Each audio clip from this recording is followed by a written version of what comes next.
Hello, welcome to this week's exam revision Saturday session with Amy on Junior Cycle Home Economics. Today we'll be looking at the family and looking at exam questions. Follow us on our social media, so we're on Twitter, Instagram, TikTok, Facebook, and of course our YouTube channel. Check out Junior Cycle Home Ec Exam Revision to see previous videos. Today's plan, we'll be looking at the family part 1. We'll then be looking at exam questions to do that session, followed by the second part of the family and then exam questions pertaining to that session as well. The family part 1, all of the PowerPoints and questions can be found on the Exam Revision website under the Junior Cycle Home Economics section under Strand 2. The family 1, our learning intentions include defining the family, analysing the 4 different types of families, explaining the meaning of roles and responsibilities. So what do you know about families? Have a think about it. Here is a picture to kind of get you thinking of modern family.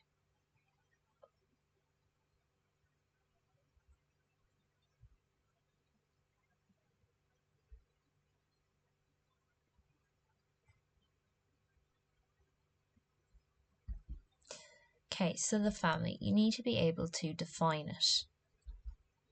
So the family is a group of people related to each other by blood, marriage or adoption. You must say related by blood, marriage or adoption. If you leave out either blood or your marriage or adoption, you will not get full marks. The marking scheme is very specific. The family is the core unit of society. So in the family, the children develop values and skills which helps them become more connected members of society and, more importantly, responsible members of society. So if you're asked for a definition, you would write down what is underlined there in bold. So there are 4 different types of family structures. You need to be able to state, explain and give examples. I use the acronym of NEBL to help students remember. So we have N for nuclear, E for extended, B for blended and L for other parent or lone parent. So you can either call it other parent, one parent or lone parent. So the nuclear family, if you have a look at this picture, you can see a mum, a dad and 2 kids. Therefore, the definition for a nuclear family is a family which is made up of parents and their child or children. And that is the definition for a nuclear family. So we've looked at nuclear, now we're going to go to NEBL, so that's extended. Here's the Kardashians. So what we think of parents, children and other relatives such as grandparents, aunts, uncles and cousins. So hundreds of years ago in previous generations, extended families are really popular. So if you think of to call the midwife, it's the whole family is living, the whole generation of family is living under the same roof, whereas that isn't as popular now as it used to be. So we've looked at nuclear, extended, and now we are going on to blended. So here's an example of Kamala Harris. So she married her husband, who then had 2 children from previous relationship. Okay, so now she is their stepmother. So a blended family is when partners in a relationship have children from previous relationships and then they may have more children together. So you're thinking of step parents, step brothers and step sisters. So that is your blended family. Now we're going on to lone parent, which is also known as single parent. So if you think of Gilmore Girls, there's the mum and then there's the girl. So this consists of mother or father and children. So women host the most one-parented families, and that's just the statistics within Ireland.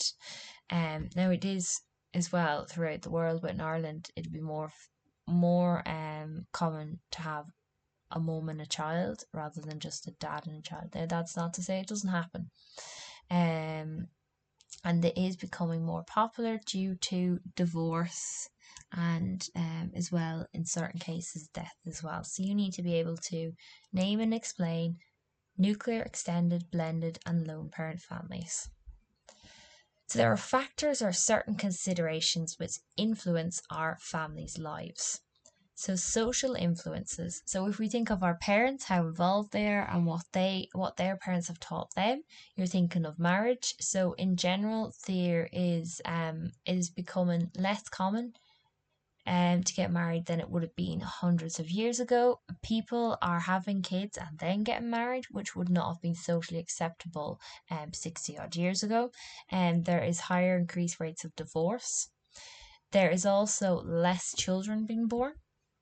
Cultural influences, so your family background will affect your type of family. So depending on whether you are from a working class family or you're from a better off family, or whether you have a stay-at-home parent, your race and religion will also affect your family life. Local traditions, the social media, and peer pressure.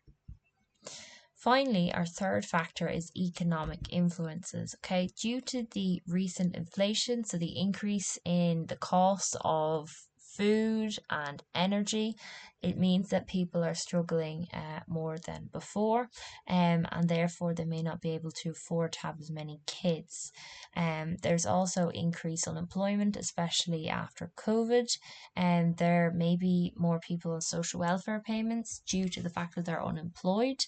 Childcare and education in Ireland, we've one of the most expensive in the world at third level institutions. The fees, even though we do offer free schooling, parents still have to pay for uniforms and books, which is also contributing to factors and how many children they're having. So if you're asked about factors influencing family life, you would state either of those three and you would explain them in full detail and full sentences. So the functions of the family. So the function means what it does. So there are three key functions. You need to be able to state each and explain each of them with full sentences. So physical function, shelter. So the family provides you with a home, somewhere where you live and you're safe and you will not get wet or too hot or too cold. They provide clothing, so they provide you with the clothes that you're going to wear. They provide you with food, so nourishment. Without nourishment, you are not going to thrive and live. They protect you from danger, whether that's from physical danger, like for example storms, or it's from bullying, all types of different dangers. Our second function is emotional function. So they allow you a safe place to express your views and opinions. You're more likely to say what you're thinking in your mind when you're home near your family, because these are the people that you know the best in your life, people that you have been around the most. It provides you with a safe environment to grow. Okay, so it allows you to express your opinions and say, no, I don't like this. Provides you with love and understanding. So the family is the first place where you learn about love and understanding. Social needs is your third function. So it provides personal relationships with other family members. So you see how your parents interact, and therefore that will then influence your how you interact with other male and female members in society. So social skills, you will learn about what is socially acceptable. For example, your please and your thank you, and what types of clothing you should wear in certain situations, and how to deal with certain situations. You will learn to be an effective communicator, like how to go up to a cafe and say, I would like a hot chocolate, or how to go and buy stuff in a shop. Really important social functions. So these are the three functions of the family. Child and adolescent development. So an adolescent is a teenager. So this is someone between the ages of 13 and 18, and this regularly confuses or trips up students as they don't know the term adolescent. So aspects of development, emotional development. So as a child and a teenager, you are learning to deal with emotions due to puberty with teenagers from the age of 12. There are many different hormones which can then affect how they feel. It can make them feel sometimes very sad or very happy, so they need to learn how to be able to cope with this, and the family helps them. Their moral development, so parents teach them what is right and wrong. So for example, you don't steal. What's right is please and thank yous. Social development, so you learn how to behave in society. So for example, you're not running around a shop screaming. You queue after people in a shop. You don't skip the line. Intellectual development. So you learn stuff from your parents. The parents are the first place that teach you how to talk, how to count, how to read. They support the school, but they are the first people that teach you these things. Physical development. So they teach about how your body grows and changes, especially during puberty when there are big changes in the body. So they are the 5 aspects of development for children and adolescent also means the word teenager. So a right. A right is something that you are entitled to. So the United Nations Conventions on the Rights of the Child is something you will learn about in CSP. So the UNCCRC, you'll also learn about the one for adults as well. So it is something you are entitled to, okay? You should be getting it. For example, access to food and water, the right to education, the right to freedom and speech, the right to shelter, the right to access medical care. So you need to be able to explain what a right is stated, explain it, and give an example for full marks. So the rights in adults and children slightly differ. So these are not an exhaustive list, and you could come up with more yourself. So children's rights are to love and understand. They have the right to grow up in the care of his or her family. So whether that's a nuclear, extended, blended or lone parent family. They have the right to receive an education, so Montessori, primary school, secondary school, and then on to 3rd level if they desire. They have the right to be protected from cruelty and neglect. And in this case, if this right is infringed, TUSLA will become involved. Adults' rights, as you can see, do differ. They have the right to work. They have the right to vote once they turn 18. They have the right to avail of consumer rights, which you learn more about in the consumer chapters. They have the right to sign legal documents, for example, when applying for a car loan or a mortgage. They have the right to marry, so it's their right. And it was only a couple of years ago now that they changed the laws surrounding marriage, which now means that women can marry each other and men can marry each other. So they're trying to be more inclusive for LGBTQIA+ rights. So, a responsibility. You need to know the difference between a right and responsibility. So in this case, you state the word responsibility and then you will explain it and then you will give an example. So responsibility is something which a person is answerable to, okay? So you are responsible for doing your homework. So it is your job to do it. You are responsible for it. You are responsible for bringing in your cooking ingredients to school. And if you don't bring it in, well then you can't cook, but it also means your partner can't cook. So it's your responsibility to bring it in. So responsibilities do differ according to the stage of the life cycle. So in home ec, we will look at child, adolescent, which you now know is also a teenager, and an adult or a parent. So child's responsibilities include the responsibility to show respect for others, okay? So in school, you would be nice, you wouldn't be mean to anyone, you would be respectful to everyone, you wouldn't call them names, you wouldn't bully them. You have the right to obey parents and people or the responsibility to obey parents and people in society, and you have a responsibility to learn how to behave in society, so not run around screaming in a shop. Adolescents, so they have the responsibility to be cooperative and dependable at home. So do what their parents says, help them out at home. They have a responsibility to participate well in school. So ask questions, do your homework, do well in tests, enjoy school. They also have responsibility to be acceptable in society, okay? So not drinking and smoking because that is illegal for under 18s. The responsibility of adults and parents does differ, but in this case we're putting them together. So they have a parent, for example, has a responsibility to care for their child's needs, whether that's physical, emotional, or educational needs. They have responsibility to help their child develop life skills, okay? So, for example, how to put on socks, how to turn on a light, how to be able to make their breakfast, how to be able to zip up a zip, how to be able to tie shoelaces, life skills, teaching them how to cook and do stuff which will enable them to be effective members of society. Parents also have the responsibility to encourage a caring attitude towards other people, not just people in your family, but people in the wider community as well.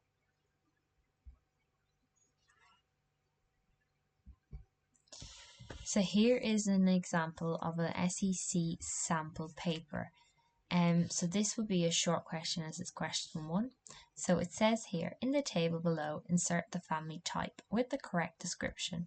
So in blue is what I have filled in already. So they give you blended family, nuclear family, and extended family. They again give you a box. So you need to put those exact headings into the box. So it says family type, and that is blank, and then description. So the first one is parents and children. So if I look there, I will see that that is a nuclear family. What I would then do is I'd cross it out and I'd write down nuclear family. Now I only wrote nuclear, but in the case of exam you write the full thing. I just didn't have space here. My second bit is parents, children, grandparents, uncles, aunts and cousins. So this is an extended family. You write extended and I tick it off on the top so I know I've completed that bit. My third one is parents, guardians and children from a previous relationship. So I'm thinking of the likes of Kamala Harris and the Vice President of America. And then I'm thinking blended. So I'm going to write blended, make sure that I've written everything in. And if there was one that I didn't know, I don't have to go in order, okay? I can pick whichever one I want and then just narrow it down to what is left. So this is an example of being able to label the family types according to a description.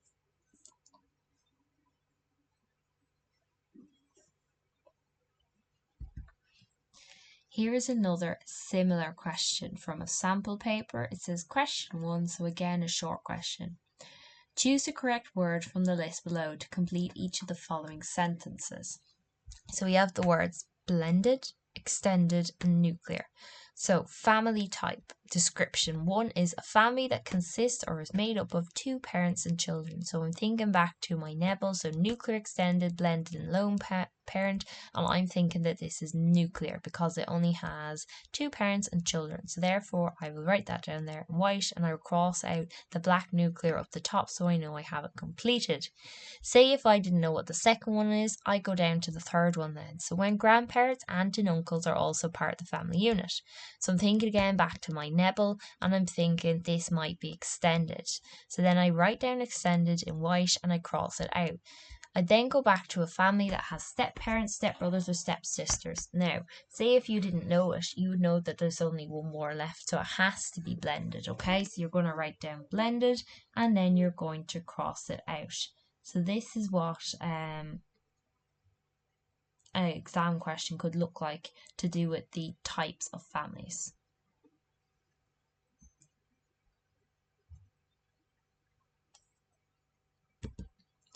Here is another sample paper. So this is another short question. It says, between 2011 and 2016, the number of families has risen in Ireland. So then it has a nice little graphic there, an infographic saying growth in family numbers to 1,218,317 has an arrow going upwards, saying an increase in 3.3% since April 2011. So this is to do with the census in 2016 and it's a profile of families. So that all gives me information. I then go to part A where it says describe 3 different types of family structures. So I'm going to think of my Nebel, so my nuclear, extended, blended and lone parent or single parent family. So what I need to do, because it's described, I need to give a state and an explain. And if I want, I can give an example of maybe a well-known celebrity family. So in this case, I've gone for nuclear, blended and extended. So I have nuclear and I have, for example, a family that consists of 2 parents and children, followed by blended, which is a family that has step-parents, step-brothers or step-sisters. And if I want, I can give an example of a famous family. Number 3, I wrote down extended. So this is when you've grandparents, aunts, uncles, all part of the family unit. Okay, so that's when, for example, your grandmother is living in your house along with your parents and your sisters and brothers. Now, I didn't write down lone or single parent, but if I would say a single parent, for example, a mum or a dad, and child or children. And that would be what I would need to write. Now I need full sentences and I need to state and explain in order to achieve the full marks in this exam question. Next up, we have another sample paper. So this is a short question again. It says question 1, categorize each of the following needs of the family. So this means I'm going to put them into a section. It has food, love, guidance and shelter. There are then 2 categories. So we have physical needs and emotional needs. So if I start with physical needs, I'm thinking of stuff that physically help me. So the likes of food, being able to eat, nourishment, and then I put down shelter. So what this means is to have a home, a house, somewhere where you live and are safe and protected. I would then cross it out on the black ones and I write it down there in blue. Emotional needs, I'm thinking of stuff like love and guidance. So love, being able to be care, and guidance, so telling their kids like what to do, what is right, what is wrong. So norms and accepted ways of behaving in society. So there is example of categorizing the needs of the family. Another sample paper we have here. So this is a short question, as it says question 2. Give an example of one way in which the family can provide for each of the following needs. Okay, so this is the needs of the family. Emotional needs. So answer here, which I have given, is, for example, being able to give a hug and when your child is stressed about an exam. So you're providing a loving environment, a caring environment, okay? Physical needs. So for example, having a safe house, a nice warm house with plenty of food and water, somewhere that is going to physically protect the child, where they are free from harm.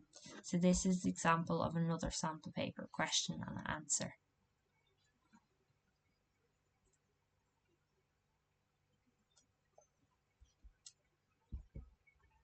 So far we have looked at the family part 1 and we have looked at associated exam questions and completed full answers to obtain full marks. We are now going to look at the second part of the family unit and then associated questions. So in this section I've called it the family 2, just purely to break it down into 2 small, more manageable chapters. So our learning intentions include being able to differentiate between the roles of family members, being able to appreciate the importance of good family relationships, discussing how to improve the communication skills, and appreciating the importance of good communication and how to manage conflict within the family.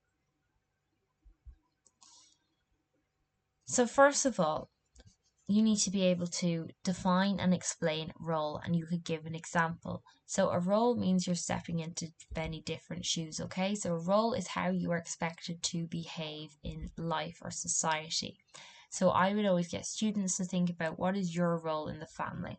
So for example, my role as a teacher is to be able to teach students and provide them with life skills that is going to prepare them for life beyond school, provide them with guidance. If you think of your role, it might be different than mine due to an age difference, so generational difference. So your role would also be different than, say, for example, your grandparents and your parents. So role is the way you're expected to behave in life.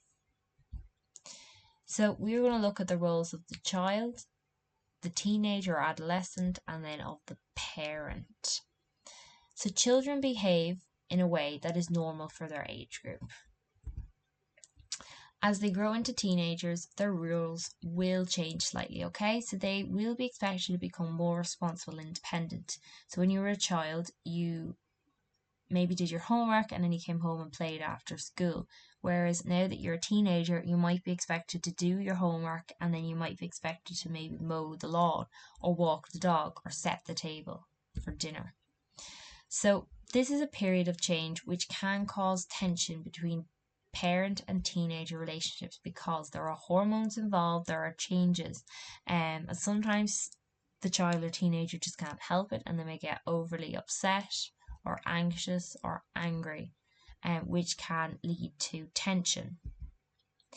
So as you are transitioning and turning into from a child to a teenager, your friends are going to become a bigger part of your world. So peers become stronger. So roles in the family, part 2, parents. So what a parent does is they care for the needs of their child, okay? So the physical, emotional, psychological, and educational needs of their child. They provide financially for children, which means that they can have toys, food, water, a safe home, school books, and clothes.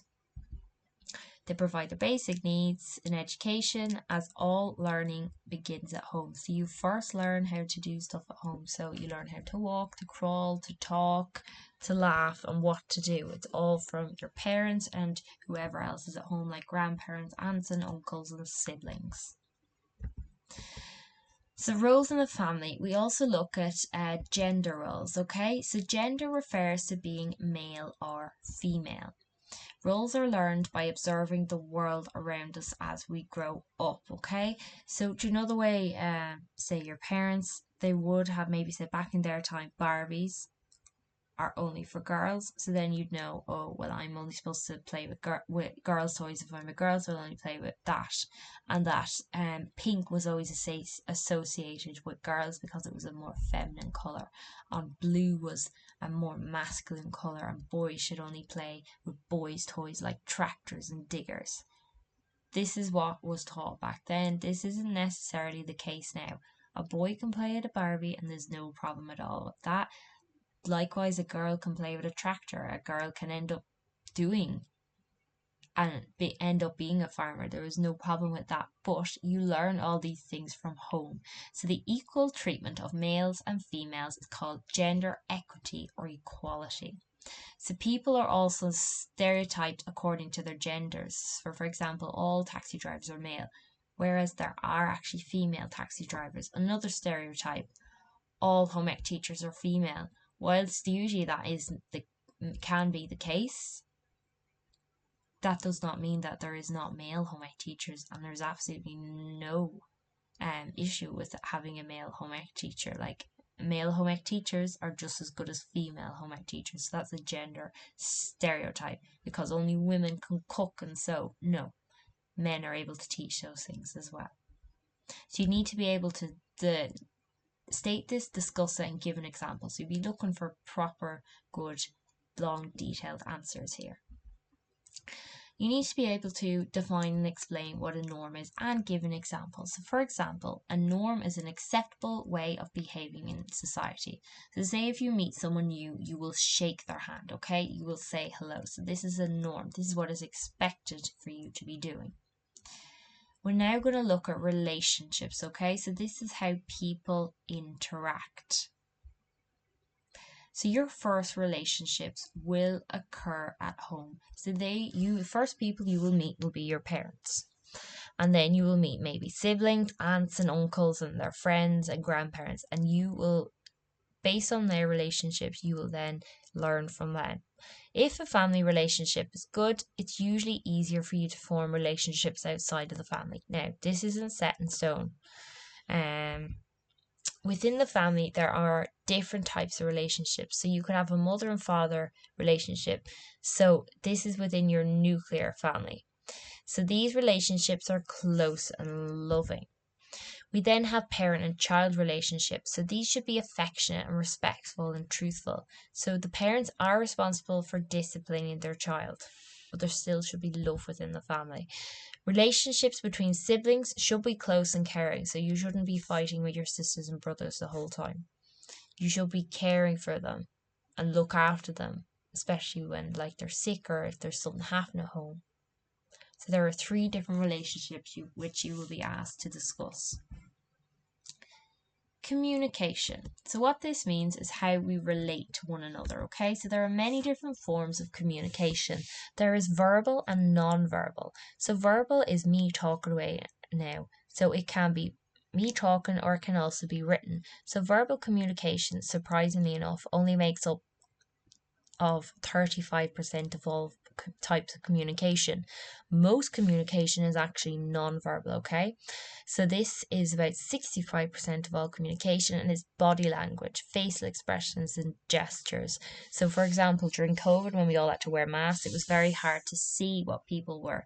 When you talk, your face kind of it moves and it smiles, and that's how we're able to tell how a person is feeling when they're answering a question. It's very hard to actually understand and read people when you can't see their face. And that was something which was a barrier during COVID because we had to wear our masks. So communication, you would state, explain, and give an example. So communication is a really, really important part of a relationship. So as we said, it can be verbal or non-verbal. So verbal, written, speaking, non-verbal, your facial expressions and gestures with your hands. Listening is a skill you have to be good at as a communicator. You have to listen to people. If you don't listen, the person is going to get annoyed with you because they think that you're not interested in what they're saying. So listening is a skill that you develop. The older you get, the better you get at listening. Listening can be hard, especially if there is a lot of background noise. So it is something, it's a skill, a life skill we develop, and you learn it from your parents. So no matter how good of a communicator is, there will always be some sort of disagreement. So you're always going to have a bit of a disagreement or a small argument with someone. Everyone is guilty of it. For example, you were watching a show, someone else in the family comes in and they say, no, I want to watch something else. And then all of a sudden you start to have a big, huge argument over something really silly. So what we're going to learn about is how to prevent big, huge arguments. So causes of conflict in the family. So a lot of the time it can happen with teenagers because they're looking for more freedom. For example, like they want to stay out after school, go out with their friends, go around the shops, they want to go to the cinema, and the parents are like, no, you should be at home, you should be doing your homework and studying. And this can cause to a lot of conflict, because then the child or the teenager will respond to be like, well, I'm not a child, and the parent will like, well, you were in my house until you're 18, and then that can cause issues. So we want to try and prevent these type of things. Teenagers questioning rules. So why do I have to make my bed? Why do I have to go to bed at 10? Why do I have to eat this food? So stuff that they accepted as a child, because now they are learning that they don't have to accept it, that their peers, their friends do different things. They start to question it. So peer groups or friends becoming more important during adolescence. So you, just because maybe your friend's parent lets them go to the cinema after school and yours doesn't, and that could cause tension. So boyfriends and girlfriend relationships. So for example, wanting to be with your boyfriend all weekend instead of being at home, that can cause problems with a family because you're not home, you're not socializing with your family, you're not doing your homework maybe. External influences. So social media is a huge source of conflict. You might see stuff online which is going to cause a lot of issues. You could be on Snapchat the whole time chatting away to all your friends. Underage drinking and smoking can cause huge issues, and you should not be doing that until you're over 18 because it has serious effects on the body.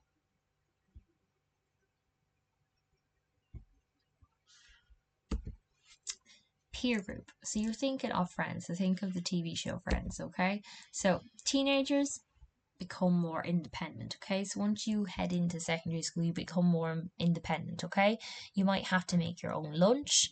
You have to do your homework. You have to figure out what books you need to bring. You might start to go out more with friends after school, meet up with them during the weekends, okay? So therefore, you're spending more time with your friends than you used to in primary school because the days are longer in secondary school. So teenagers will become more independent. This happens for a variety of reasons, okay? So they're more comfortable with people their own age. They feel like they understand them better. Peers can put pressure on individuals, so this can be positive. For example, getting you involved in the school volleyball team. Negative could be smoking and drinking. So it's really important for teenagers to feel accepted, and when they're not feeling accepted, this is when tension can arise and conflict can arise. So dealing with conflict is something that does come up in exam questions. It's not only relevant for your exam, but it is relevant for you as an individual. So parents and teenagers need to empathize with each other. So sometimes it can be really hard because the parent is older, they know it all, and the child doesn't. So you're trying to avoid confrontation, compromise, give and take. So most importantly, you should let both sides talk before you start shouting at everyone, and try not to shout, try not and raise your voice. You're trying to think of both sides of it. It's not the phrase my way or the highway. You're trying to think of both sides, come up with a compromise and see how you can fix it, the confrontation. So good communication is essential. Here is an example of an SEC sample paper. This is question 2, which means it is a short question. So this question here says, healthy relationships help to build a strong family unit. Describe 3 ways that parents can build strong family relationships. So for example, they teach your kids about norms and rules within their home and society. A second one could be they listen to everyone's opinion in the house and they offer choices. For example, offer a variety of breakfast cereals, or offer, I don't know, like Cheerios and toast, so the child can decide what they want, so that it won't be having confrontation then first thing in the morning. Number 3, provide a home where there is love and support for all family members. So if someone feels loved and supported, there's going to be less tension in the family. Now, these are only sample answers. You can write ones which are relevant to you. But because it has the action verb describe, they're looking for full sentences. Here's an NCCA sample paper. It says part 2, what advice would you give to families to avoid conflict at breakfast? So my sample answers are to offer choice of foods for breakfast. For example, offer porridge or toast. Don't just say you're having this porridge and nothing else and you're not leaving until you eat it. If you do that, there's going to be a big, huge argument. If you compromise and offer a choice or involve the child when you're doing the shopping, then you're more likely to avoid confrontation first thing in the morning. And if there's confrontation first thing in the morning, the child is then going to go into school and they're going to get themselves in trouble because they're going to feel real angry all day. Sample answer 2, listen to both sides, okay? So come up with a compromise. E.g., if the child won't have the porridge, then give them the choice of something else for breakfast, such as fruit salad. That way, the child thinks they're winning, and the adult is actually winning as well, because the child is actually getting some nutrients into their body before they leave for school. Sample answer 3, let everyone in the family get involved in making the breakfast. So say, for example, you could actually make the breakfast the night before. So for example, overnight oats, but you can let the child choose the toppings and what kind of stuff they want to put into it. By making it the night before, it means there's more time, and it means if the child is late getting up out of bed, you're not giving out to them for not having breakfast. So it's allowing more time and more choice. But the big thing there is to listen to both sides, compromise, avoid choice, and try and reduce conflict and tension. Again, these are only my sample answers. You may come up with another answer which is perfectly right. Just be able to explain and give examples.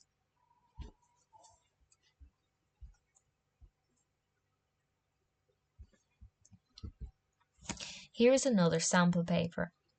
Explain 2 reasons conflict may occur between teenagers and elderly family members.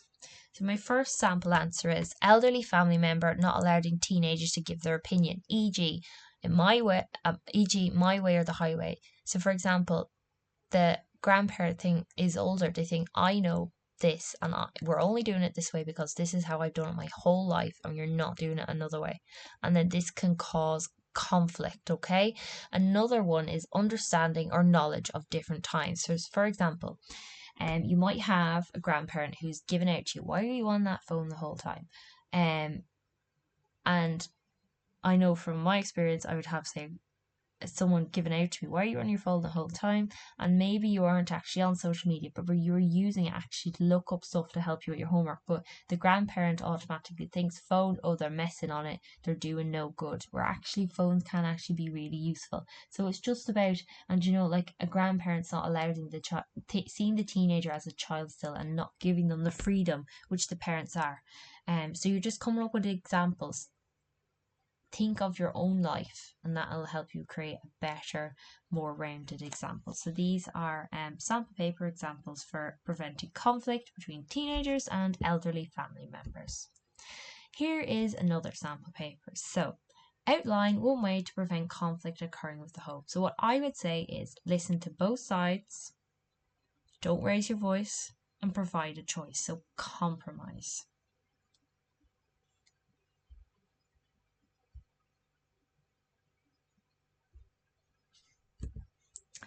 So in today's Saturday session, we looked at the family. We divided it into two sections, part 1 and part 2. We looked at exam questions and came up with sample answers for both parts. Check out the ExamRevision website at examrevision.ie to look at the junior cycle home economics specification. We have PowerPoint presentations, which I then create video tutorials, which you can stop and pause and rewind and watch as many times as you like. There are quizzes for each chapter, and there is a student progress tracker as well. So the ExamRevision website for home ec, I've divided it into the 3 strands according to the junior cycle specification.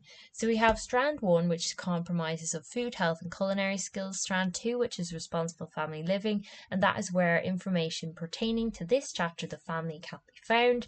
There is also strand 3, textiles and craft. Say, for example, if you were looking at a section, say, for example, on obesity and dental disease, this is what it would look like on the website. So you would have a PowerPoint presentation with video, which you can stop and rewind and watch as many times as you want, followed by exam questions pertaining to that chapter, which self-correct and give you instant results. You can also build your own exam.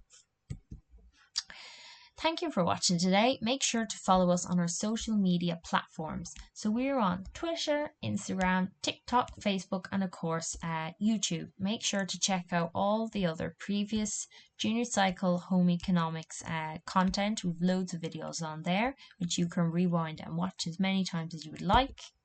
So today you learned about the family, and we looked at sample questions and answers for junior cycle home economics with Amy. Thank you for listening in today, and make sure to check out the ExamRevision website for more information.